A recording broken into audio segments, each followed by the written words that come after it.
Në qytetin e Lushnjës si në të gjithë vendin, të martën u zhvillua një nga provimet më të rëndësishme për maturantët, provimi me zgjedhje. Në total, 597 nxënës nga 4 shkolla të mesme të këtij qyteti morën pjesë në këtë proces të rëndësishëm për përfundimin e arsimit parauniversitar. Maturantët u paraqitën në ambiente të shkollave përkatëse që në orët e para të mëngjesit duke respektuar me rigorozitet udhëzimet e dhëna nga Ministria e Arsimit. Të gjitha procedurat u zhvilluan në masa të rrepta sigurie dhe me praninë e trupës mësimore dhe autoriteteve vendore.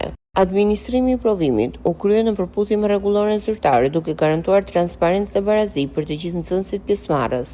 Çdo maturant ju drejtua sallës ku ishte përcaktuar pas verifikimit të dokumentacionit dhe kontrollit për pajisje elektronike.